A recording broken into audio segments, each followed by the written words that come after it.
तर गणवेशधारी पोलीस अधिकारी हे राष्ट्रध्वजास सॅल्यूट करतील. राष्ट्रीय ध्वज को सलामी देगी. राष्ट्रीय सलाम सलामी शेख.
श्री राहुल रमेश अत्राम भापोसे परीक्षाधीन पोलीस अधीक्षक सोलापूर ग्रामीण आणि सहाय्यक परेड कमांडर श्री शरद दारावकर राखीव पोलीस निरीक्षक.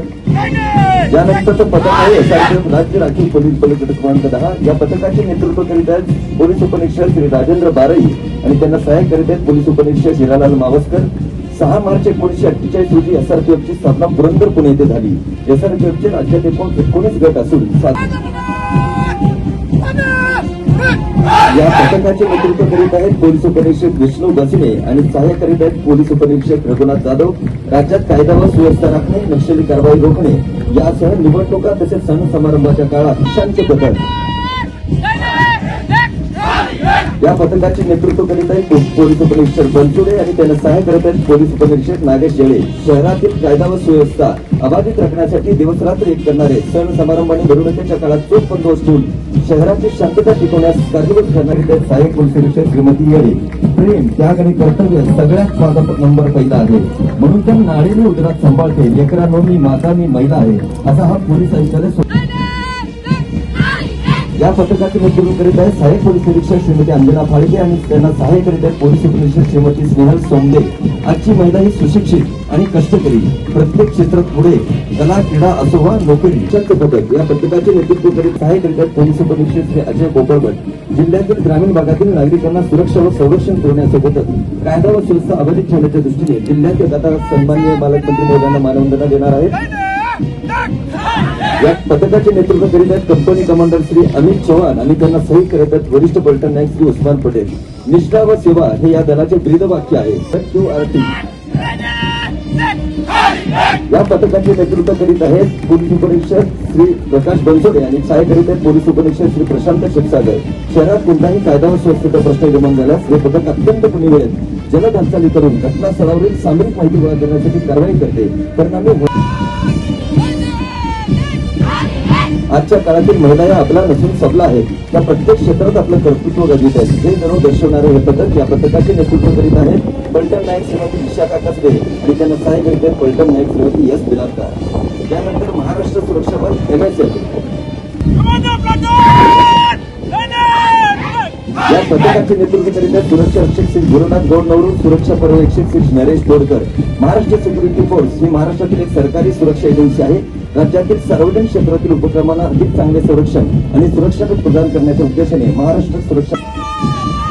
यानंतर 9th NCC बटालियन मुलांचे मुलींचे पथक. या पथकाचे नेतृत्व करीत आहे सिनियर अंडर ऑफिसर कुमारी सौंदर्या पुजारी आणि सिनियर अंडर ऑफिसर कुमारी प्रियंका राठोड. एकता आणि अनुशासन हे NCCचे ब्रीदवाक्य आहे. NCC म्हणजे नॅशनल कॅडेट कोर ची स्थापना झाली. यानंतर NCC 38 बटालियन मुलांचे मुलींचे पथक. या पथकाचे नेतृत्व करीत आहेत senior under officer Kumar Mahesh Shinde आणि ज्युनियर अंडर ऑफिसर कुमारी कावेरी जोरमोठे. धैर्य, शिस्त, नेतृत्व, धर्मनिरपेक्ष दृष्टिकोन, त्याचबरोबर युवकांना देशाची निस्वार्थ सेवा करण्याचे गुण विकसित नेतृत्व करीत आहेत कुमार सिद्धार्थ गायकवाड आणि कुमार रहमान तांबोळी आणि प्रशिक्षक आहेत महिला पोलीस हवालदार 53 मीरा भुसे. शालेय विद्यार्थ्यांमध्ये विविध मूल्य रुजावीत तसेच त्यांच्या मनात पोलिसांविषयी असणारे MRDC सोलापूर RSPचे पथक. या पथकाचे नेतृत्व करीत आहे कुमारी साक्षी मांडवर आणि तिला सहाय्य करीत आहे कुमारी सुप्रिया कोळी. प्रशिक्षक आहेत महिला साहेब फौजदार निलोफर शेख. आरएसपी म्हणजे रस्ता सुरक्षा दल. या दलाच्या वतीने माध्यमिक शाळेतील बाल सैनिकांना प्रशिक्षित शिक्षकांकडून या पथकाचे नेतृत्व करीत आहेत कुमार प्रेम बिराजदार आणि त्यांना सहाय्य करीत आहे कुमार आदर्श विपळे. शालेय जीवनातच शैक्षणिक शिक्षण मिळून भविष्यामध्ये देश सेवेसाठी आयुष्य वेचण्यासाठी सज्ज होत असलेले हे सैनिक साहित्य पथक.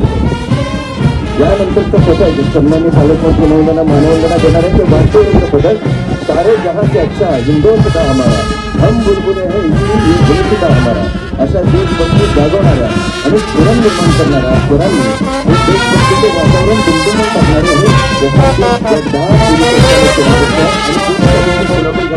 अशा तिन्ही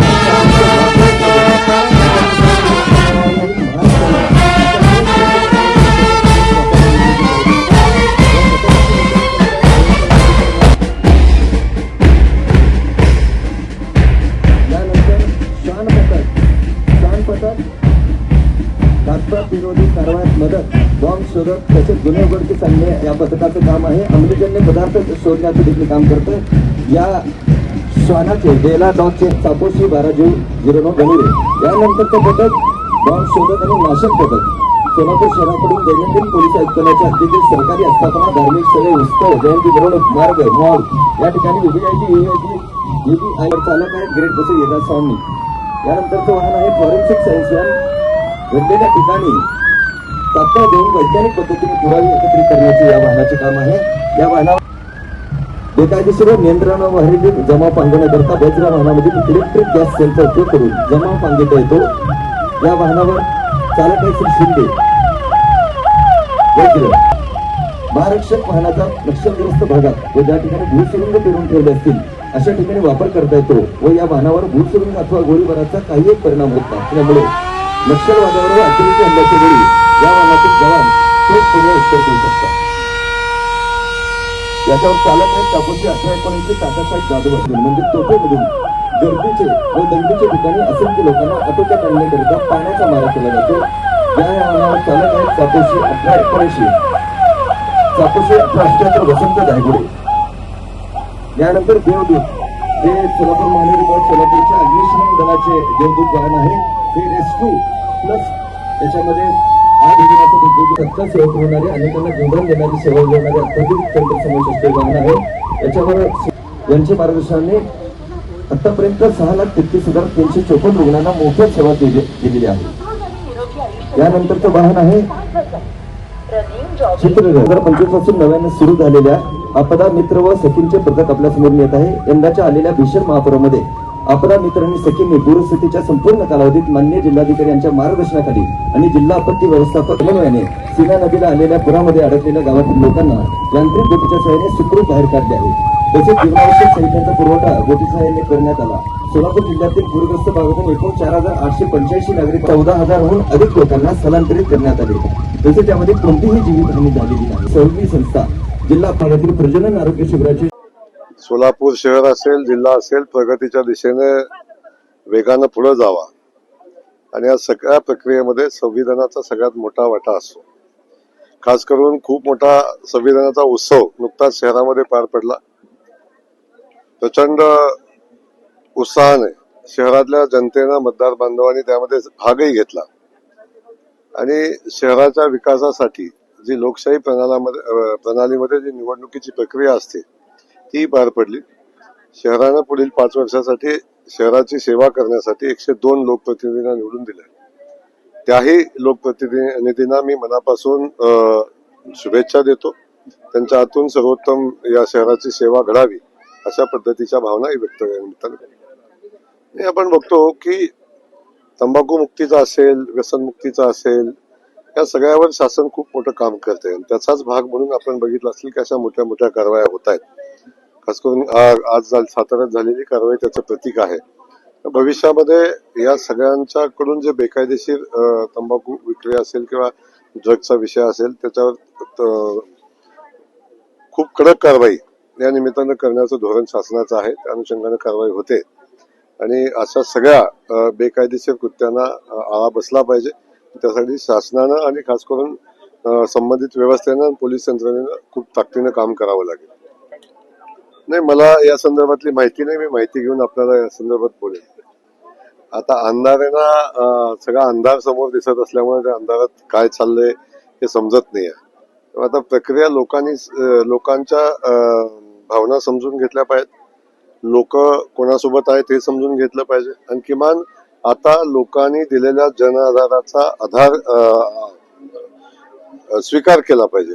आपण सगळ्यांनी पाहिलं की सातत्यानं निवडणूक झाली पाहिजे, लोकप्रतिनिधी निवडून आले पाहिजेत, अशा पद्धतीची भावना व्यक्त केल्या.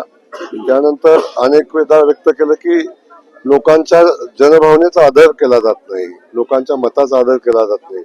आता लोकांनी मतदानाची प्रक्रियाही पार पाडली आणि त्याच्यामध्ये आता लोकांनी निर्णय दिलेला आहे, तेव्हा त्याचा आदर केला पाहिजे.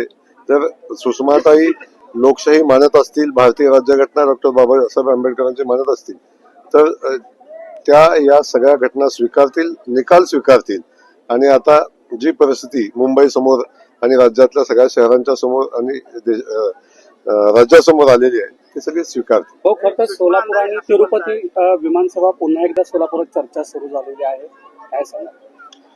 लवकरच सोलापूरची तिरुपतीची विमानसेवा चालू होण्यासंदर्भातले प्रयत्न चालू आहेत आणि त्यामध्ये लवकरच यश येईल अशा पद्धतीची परिस्थिती आहे. आम्ही सगळेजण सोलापूरची विमानसेवा चालू होण्यासाठी, तिरुपतीला चालू होण्यासाठी प्रयत्न करतोय. ताईना हलक्यात घेण्यात ताई आता किती दिवस धमकी देतात, कारण शुभेच्छा आहेत त्यांच्याकडे, ज्या काय असेल त्यासाठी शुभेच्छा आहेत. मला वाटतं अशा वक्तव्यांना फार महत्व देण्याची आवश्यकता नाही.